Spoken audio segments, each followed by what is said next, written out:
आलोय, माझे पैसे द्या, थकबाकीदार आहे तुम्ही. हे शेवटी की आपले पैसे रेग्युलर लाईट बिल ज्यांनी भरलेलं आहे घरगुती, त्याला रेग्युलर लाईट मिळाले पाहिजेत. नाही मिळाले, लाईट ट्रिप झाली तर 50 रुपये प्रति घटना, व्होल्टेज ट्रिप झालं, फ्लक्च्युएट झालं 50 रुपये प्रति घटना, ट्रान्सफॉर्मर 24 तासात नाही मिळाला 50 रुपये प्रति घंटा. कोटेशन पाहिजे, कोटेशन नाही दिलं 100 रुपये प्रति आठवडा. कोटेशन भरले, कोटेशनचे हे केलं नाही, पूर्तता केली नाही, 63 ट्रान्सफॉर्मर 100चा पाहिजे, सिंगल फेज लाईट पाहिजे. याची नुकसान भरपाई तरतूद आहे का नाही? कार्यकारी अभियंता महोदय आहे ना? आणि ऑर्डर काय आहे की जर तुम्ही केलं नाही तर पैसे द्यायचे लोकांच्या खात्यावरती, बरोबर का नाही? हो ना? सांगा ना प्लीज, हो की नाही? द्या पैसे. तुम्ही आमच्याकडे पैसे मागताय, जेव्हा तुमच्याकडे आमचे पैसे थकलेले आहेत त्याचं काय करायचं? तुम्ही आता म्हणते मी लिहून देतो की 10 दिवसात पैसे देतो. 10 दिवसात तुम्ही पैसे दिले किंवा खात्यावरती तुम्ही तुमच्या नवीन बिलामध्ये नाही तुम्ही ऍड करून पाठवले, तर मग काय करायचं? एक तर तुमच्या सर्व्हिसचा पत्ता नाही, प्रत्येक ठिकाणी गोंधळच गोंधळ, प्लस तुम्हाला पैसे हवे. कसे देणार आम्ही? जेव्हा की तुम्ही थकबाकीदार आहात, आम्ही नाही. जे रेग्युलर लाईट बिल भरणारे लोक आहेत, किती तुमच्या रेकॉर्डवरती आहे किती लोक रेग्युलर लाईट बिल भरणारे आहेत? एकूण कन्झ्युमर संख्या किती आहे तुमच्या सब डिव्हिजनची? कोण आहे तुमचा माणूस? त्याच्यापैकी किती रेग्युलर लाईट बिल भरणारे लोक आहेत? त्यांना तुम्ही याप्रमाणे पैसे द्या 10 दिवसामध्ये, त्यांचे तुम्ही थकबाकीदार आहात. आणि मी माझे आमदार या प्रोटोकॉलनुसार बोलतोय.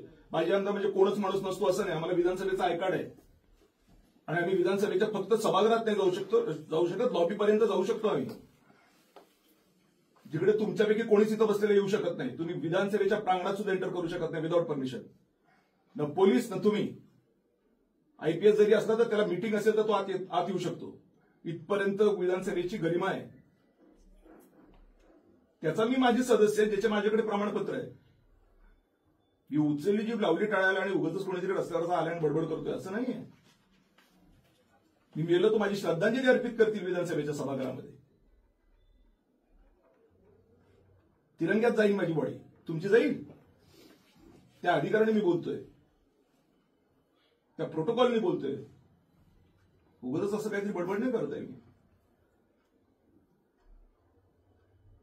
मला लिहून द्या की तुम्ही म्हणता ना 10 दिवसात माझ्या नवीन बिलमध्ये रिफ्लेक्ट करीन, हे पूर्ण रिफ्लेक्ट करा. मला बाकी काही सांगायचं नाही. आणि हे मी म्हणत नाहीये, हे तुमच्याच डिपार्टमेंटचं हेड ऑफिस म्हणतंय. आणि त्यांनी जर तुम्हाला सांगितलं होतं की 7 जानेवारीपर्यंत द्या, 16 जानेवारी झाले, मला काहीच सांगायचं नाही. मला माझं तुम्ही लिहून द्या आणि त्याच्यामध्ये त्या 2-4 ज्या तरतुदी आहेत त्याच्यामध्ये ते पत्रामध्ये ऍड करून द्या. आणि ते तुम्ही अनेक्षर 2 म्हणताय, ते अनेक्षर 2 किती लोकांना समजतं? 4-5 त्याच्यातले मुद्दे टाकून द्या. तुम्हाला तसेही आदेश आहेत. आणि हीच गोष्ट तुमच्या 5 वर्षापूर्वी मी तुमच्या कार्यकारी अभियंत्याला सांगितली की तुम्ही महावितरण कंपनी बुडवण्यास कारणीभूत ठराल. दौंड नावाचे तुमचे कार्यकारी अभियंता होते. कोटेशन देणं सुरू करा, सप्लाय नीट करा. सप्लाय तुम्ही व्यवस्थित केला, कोणाची तक्रार येणार नाही. कोणी इलेक्ट्रिसिटी सप्लाय कोड 2021 जाऊन तपासलं नसतं जर का तुमची सिस्टीम व्यवस्थित असते. तुमची सिस्टीम व्यवस्थितच करायला तयार नाही तुम्ही. आज तुम्ही धादांतपणे म्हणताय की मी कोटेशन बंद ठेवतो. अरे कोटेशन बंद ठेवतो तर नैसर्गिकरित्या वीज ग्राहक वाढलेले आहेत, त्यांचं काय करायचं? बरं, त्याच्यात तुमची तरतूद आहे, कोटेशन नाही दिलं तर पैसे किती द्यायचे? मग पैसे द्या.